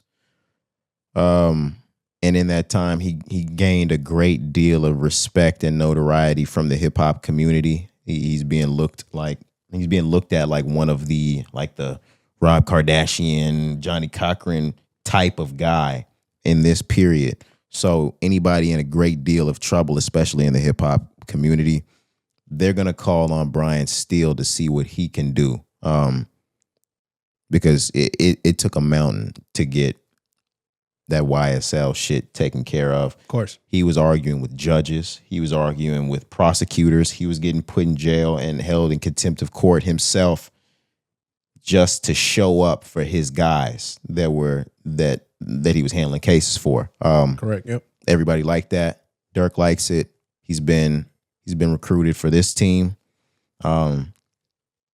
There's a mountain of evidence and witnesses here, so I'm not sure how much help Brian Steele is going to really be able to provide, but I'd like to see it. Yeah, we'll see moving forward. I think just like you mentioned, for anybody in a situation, especially from the hip hop rap game in today's time, if you're wanting to get who may be so-called the best of the time, I think Brian Steele is, so-called the best and best of the time. Everything that you said about, his history resonates. Durk's situation not looking as likely maybe for him to, see things work in his favor. Of course, again, you want to go get the best guy.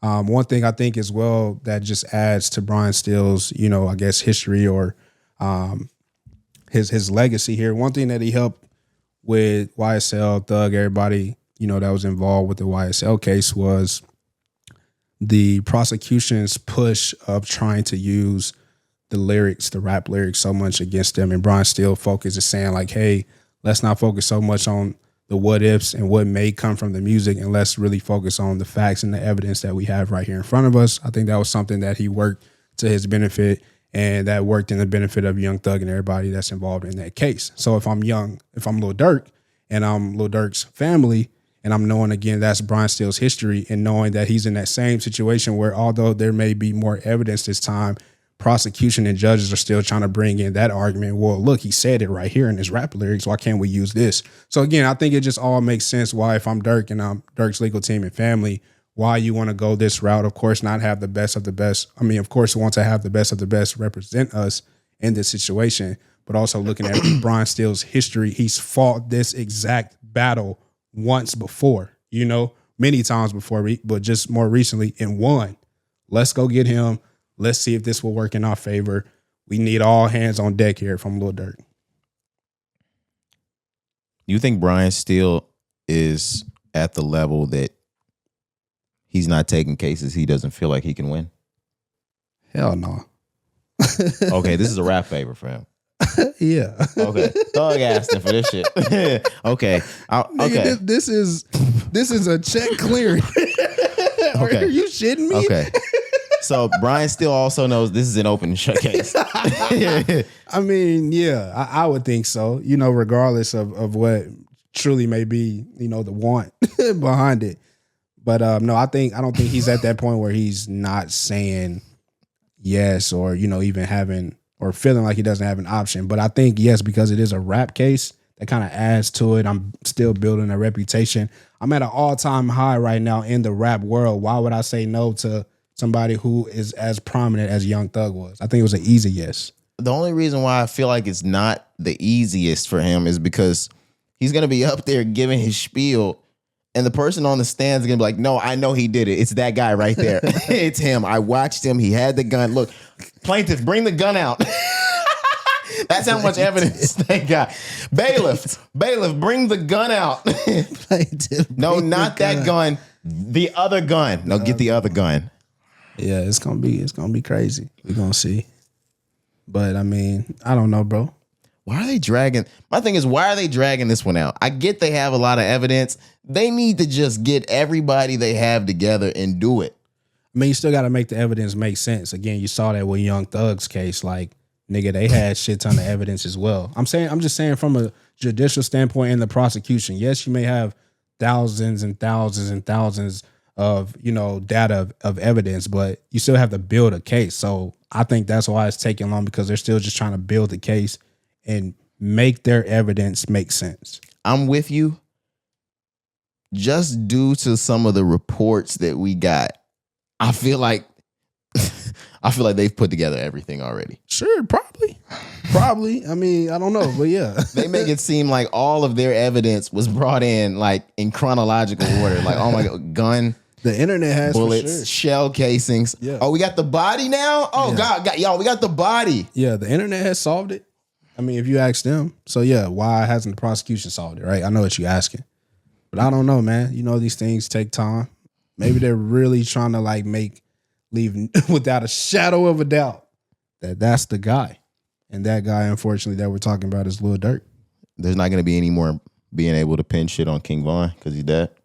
Nah, I think they moved past that long time ago. Okay. Yeah, very long time ago. Okay. Yeah. I remember that FBG Durk stuff. Yeah. Or FBG Duck. They got to put a lot of that on. Right. And I think because that was a different case, right? If I'm not mistaken. Yeah, with no murder for hire. You feel me? Like, if niggas got phone records and emails and bank records, bank state, like, come on now. You know, shit like that get different. And you slap the hire, like, oh, we may have you. See, Cari, this is the thing that, like, you talking about, they got to put all this stuff together. Cari, we had reports like 2 years ago that they have this nigga Durk ordering hits on the phone. Yeah, I know, but that could be false. But yes, you're right. Then the nigga died 3 weeks later. Yeah, right. I do remember that, but that could be false. You know what I'm saying? Like, that could have been a bluff. I'm only answering your question as to why we're 2 years later and we still have no resolution. Trust me. I get what you're saying. They could have been a bluff. All right. Cari, free Durk. They said like he was ordering more than one. Yeah, he like, I mean, remember because he tried to hop on the flight and get up. Cari, he's tried to get out of here. Oh my God, I forgot about that shit. Yeah. And he thought they weren't gonna get him in Dubai. You're coming back. They don't want you there, Durk. Niggas just don't be thinking straight in the moments. You know how the pressure can be, bro. I can remember like some of the headlines, like what they were saying. Durk tries to go wheels up. Like, nigga, just say he was getting on a plane. Durk tries to go wheels up. Wheels up is crazy. Bro, that's so funny. Oh man, that is crazy. This is why you don't go to prison, because it'll be niggas like us out here laughing and shit. Man, try to go wheels up is crazy. This nigga gonna try to go wheels up. that's how I was when I read it. I'm like, mama, look at this shit here. This nigga gonna try to go wheels up. Like, nigga, we're coming. Bro, that's funny. Oh man. Let's move on from Durk. All right. Hopefully the next time we get to talk Durk is towards the end of this year when they start his trial. Yeah. Hopefully they don't push that again. Yeah. But like I said, there's a lot of evidence. Mm-hmm. And Cari, I agree. And like Cari said, they have to sort through all of it. Make sure it makes sense. Yeah. All right. Moving on. A$AP Rocky, Rihanna. They got their house shot at this or not this past weekend, but about a week ago. Yeah, she was crazy. Sometime last week, I think. Yeah, definitely. This seems like one of those instances like Billie Jean, Michael Jackson, crazed stalker fan, like type shit. Mm-hmm. So crazed that like you pulled up to the house. You don't know Rihanna. You don't know Rocky. You don't know if they're there at the home. All right. Pulled out gun, opened fire. And in this case, they were home, Cari. Yeah, I know, man. They were inside of, like, I guess, a trailer on the side of the house. Mm-hmm. And if you saw the pictures, bullets hit the trailer. Yep. Thoughts? Bro, insane. It was really like right after we had just finished talking about Rihanna being in the studio and what's next for her to come. Yeah. Right? It was like the next day or maybe 2 days after that. So Rihanna's fresh on my mind. I'm only bringing that up to say when this news outlet hit the front page, I'm like, bro, what? Like, first off, so many questions I have. Like, who is this? Where were they? Right? Why would somebody want to shoot at Rihanna? Right? Because the reports were just Rihanna's home has been shot at. Rihanna was shot. It wasn't, a whole family A$AP Rocky. So I'm just thinking Rihanna here. So I'm like, bro, what's going on? And then once you hear more, you start to read more, you understand the person behind it and their history maybe of a dislike or hate towards Rihanna. Then again, I'm just having more questions as to like, bro, what is going on here? But how do I feel? Initially, bro, I think this shit is crazy, right? So look, we here as journalists, your favorite podcast that you've ever heard ever in your entire life, right? Come on, hold on. We're going to give thoughts and opinions. You know what I'm saying? We're going to tell you if we like something, dislike something. We're going to tell you if we love or hate something. That's what we do. It's our job. I only say we never will ever want to get to a point where we start to threaten people or even plot to kill people, plot to shoot people. Yeah. Like, even as a fan, it's never gotten to that point of any genre. I know we're talking about music, but let's say if my favorite sports team loses to the enemy, I don't want to kill the quarterback. You know what I'm saying? Like, I don't want to kill the point guard. So, shut up. So I'm like, bro, like, this shit is crazy. People in this world are crazy, man. So, yes, I'm rambling. I'm sorry, but I do just want to go back to your initial question. You just asked me, like, how did I feel? What were my initial thoughts? I was shocked. Like, this shit was insane to hear and read about, to know that a fan for no reason, or a so-called fan for no reason at all, put not only this family in jeopardy, but could have really had this end in a very traumatic way. Like you mentioned, they're in this trailer on the side of their home. Bullets hit the trailer in the windshield. You know what I mean? Like, I saw pictures of that. So a very close call. You know, I'm happy to let y'all know that nobody was actually harmed. Yeah. You know what I mean? So kudos for that. Happy for that. But yeah, man, this was crazy to me to read this. They did say the lady was currently suffering a mental health episode at the time. That doesn't make it okay to shoot at a house. But the big question I really have is Rihanna and A$AP Rocky. It's not for them, but this is my question. Who let this strange being into a gated, private Los Angeles community? Like, how did you get here? Who did you say you were visiting? Like, who let you pass? This is not one of these houses you can just leave your local grocery store and tourism your way up to this type of house. Mm-hmm. Where the fuck did you come from? Yeah. And that's one of the things I was seeing in the news. I guess is getting like super amped up. This type of activity happening in like private communities. I don't know if this is like Calabasas, Hidden Hills, that type of thing. But I assume even if we're not on that type of, we're not in that side of town. Mm-hmm. We're in the same type of community. This is Rhea and A$AP you're talking about. Exactly. And you would think. Right. Children around, that entire thing. Right. No, it's a good question. I haven't dove that far into it, even seen people talking about that. But yeah, I'm with you. That's a great starting point. Because if I live in gated community, like I have to drive up to the gate guy and be opened up into this neighborhood. How did you get in here? Mm-hmm. That's who I have a problem with if I'm Rihanna or if I'm A$AP. Fuck the lady, because she's going to jail for that shit anyway. For sure. 20 plus years, they're going to try to get rid of that. Nobody should have ever been able to get this close to my home. Let alone someone with a gun and a vendetta against me. Nigga, like AR-15. It was an AR? Yeah, that's what they saying. Holy shit. That's what they saying, bro. Or at least that's what they found her with once she was apprehended. I don't know if that's what was actually used, but I have it here. This is from New York Times.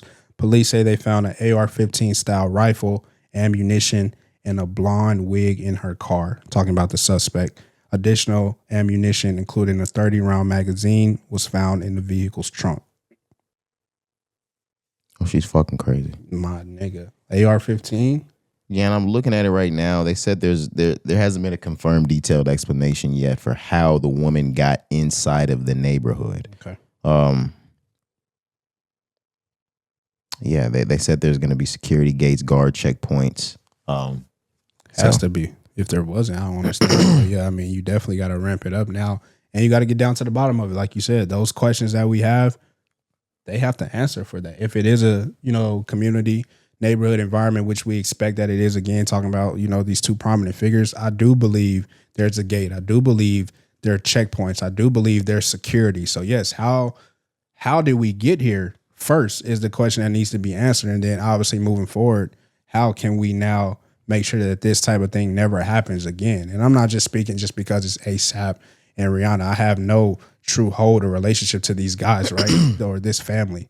I'm just speaking for like people in general, all celebrities. Like, nigga, we can't allow things like this to happen. Anybody. I remember, there's been a time before that I've had to visit somebody in that type of community, and it works almost like the apartment things, except it's truly validated and verified. Like, an apartment, when you got to get in the door, they'll patch to your house, and then somebody will let you in. It's like the calling thing. Yeah, when you go to one of these gated communities, the guard there at the door will make point of contact with the house. And if you're valid, then they'll let you through. Nigga, how did you get in? Exactly.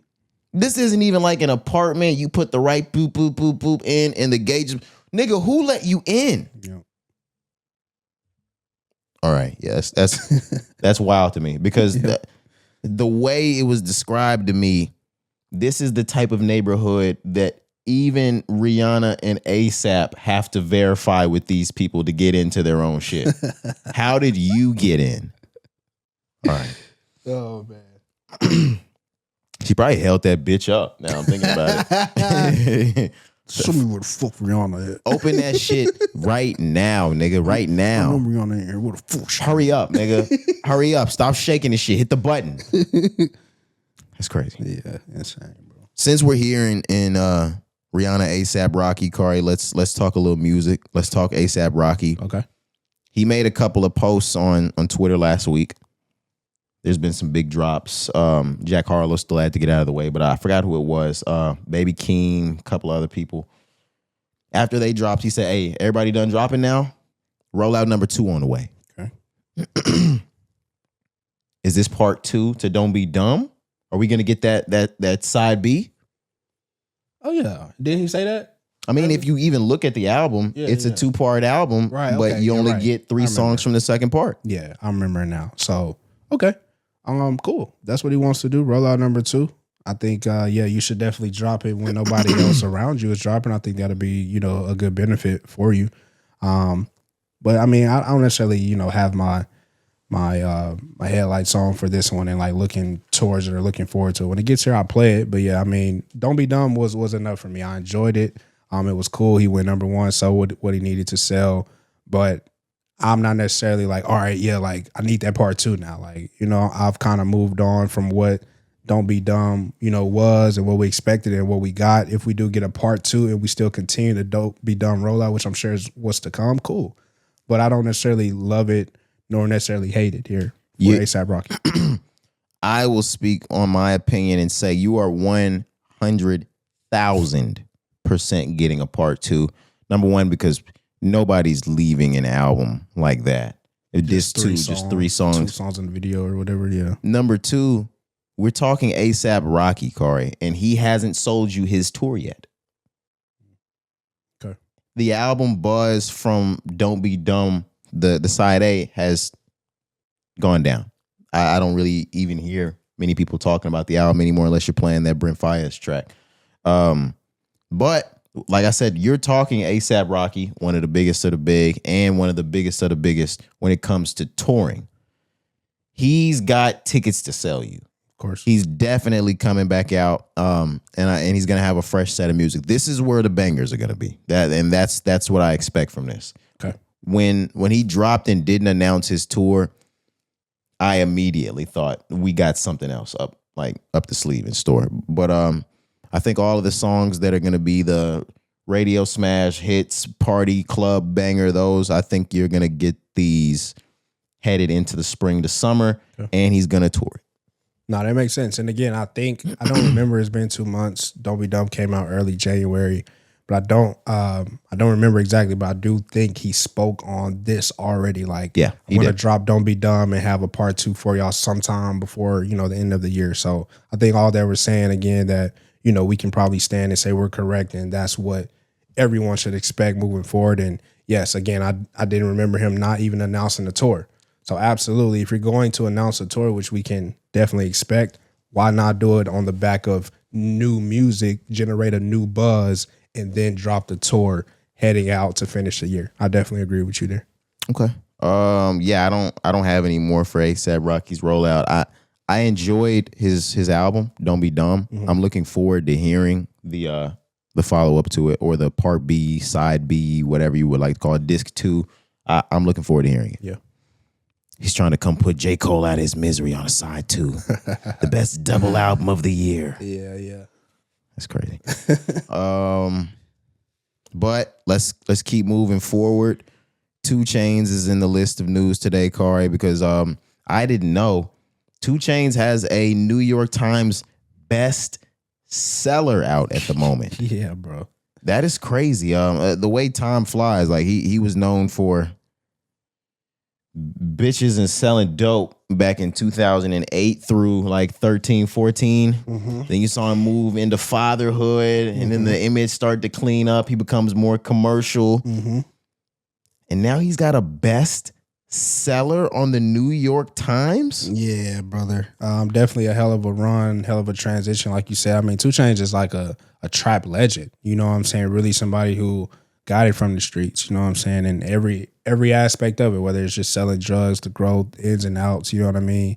Going to the rap scene, having, you know, success, seeing the ins and outs. And then, like you said, maturing, growing, being a father, stepping into more of the outside of rap life. You know what I mean? This isn't the first like big thing that he's done here with a book. 2 Chainz owns restaurants. You know what I'm saying? He's done a lot different collabs and partnerships. But yeah, I had to, before we started, I had to give my flowers to that as well, because this is a nigga that truly is a trap legend. Like from the streets to New York Times bestseller. Yeah, it's crazy. Come on, bro. You don't hear stories like that all the time. So, yeah, I just want to start give flowers for that for 2 Chainz. That's amazing, bro. Yeah, it says The Voice in My Head is God is the name of the book. It came out March 3rd. It's basically saying it's a memoir and reflects on him growing up in College Park, being raised by a single mother while his dad was incarcerated, his transition from the streets to music, lessons about faith, discipline, business, and intuition. And he frames the book around the idea that the voice in your head guiding you through life is a spiritual instinct that you should trust. Yeah. I love that. Yeah, it says he also talks like his early connections with Wayne, how Ludacris helped his career, his transition from Players Circle into a solo successful career, and business ventures outside of music. You have to think about that whole expensive taste era that he had. There's a lot that he's done. Yeah, that's what I was saying. Yeah, a lot of shit outside of music, like you said, yeah. And that's dope also because a lot of people don't know the DTP stories before niggas even knew really who, 2 Chainz was when he was signed to Ludacris there early on, Disturbing the Peace. So I'm glad he gonna touch on that. And I knew he had talked about making a book for some years now. I followed 2 Chainz' career. I didn't know when it came out. I didn't know that he was doing book signings and shit around the city. I'm disappointed about that. But, Same. I did know at least the title is something that he's had for a while. And as far as him talking about that inner voice that we hear in our lives, he's had multiple interviews where he's talked about there were certain situations, which I'm sure he'll dive into the book, right, to be more specific.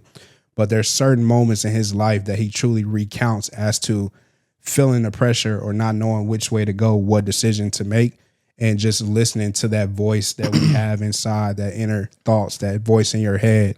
And in this case, he's saying that it's God, and God has led him to make the right decisions and make those decisions be successful. So that's deep. Like, that's something I would actually want to like really touch and read. 2 Chainz is a rapper in the industry that like you don't know personally, but like somehow you proud of him. Yeah. Like Duffel Bag Boy being the first time you hear of him like on the radio, knowing what he's about even when you hear him with Ye on Mercy, shit like that. And then we get here, like I said, you saw like him not detransitioning from rap, but like doing more outside of rap, expensive takes. You see him doing a lot of sports takes. You see him like raising his son, the podcast with Halo, how well Halo's doing. Like then you get to the book, you get to even the switch in type of rap that he makes now.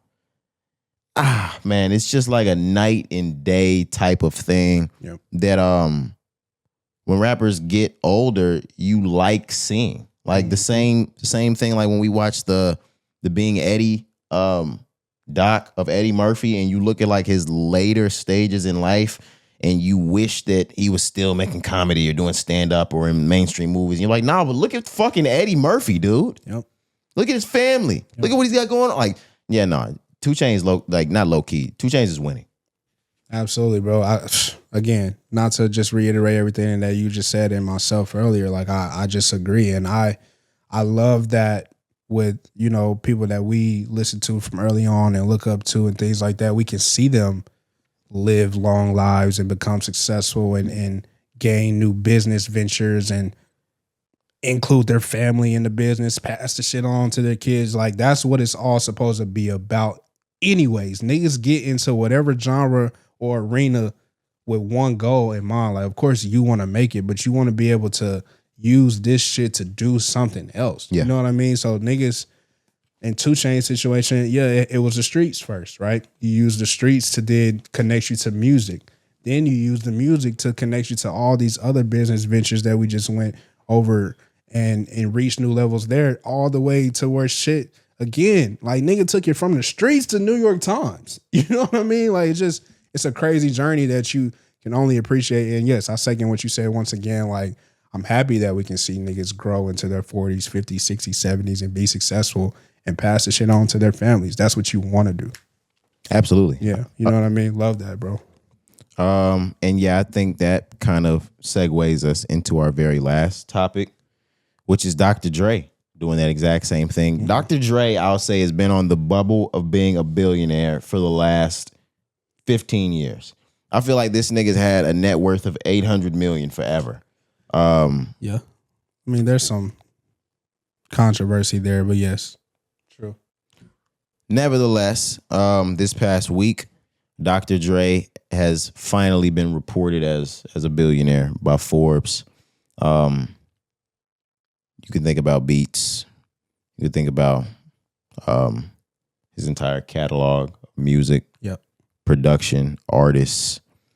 And I think it goes without being said, the money that he's amassed between those two. Like I said, I don't really have too much on Dr. Dre being one because I feel like Dr. Dre has been a billionaire for fucking ever. Yeah.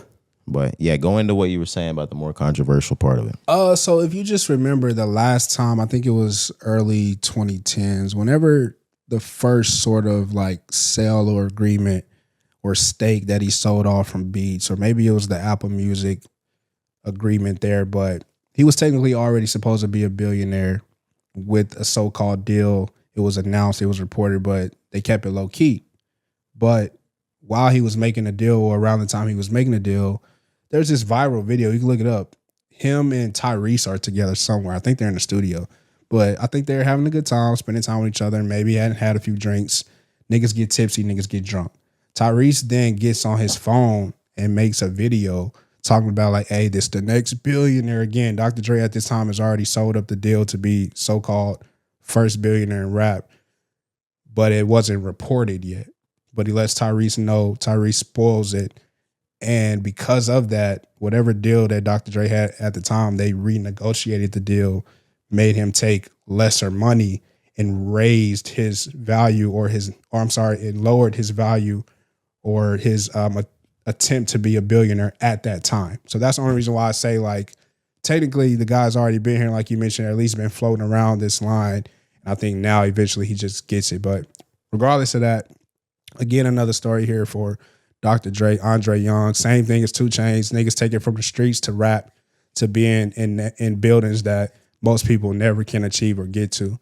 So it's salute, bro. It's been a long journey for him. Another guy that's been able to see his 20s, 30s, 40s, 50s in this game and be successful on many levels, take it to new levels and give it back to the people.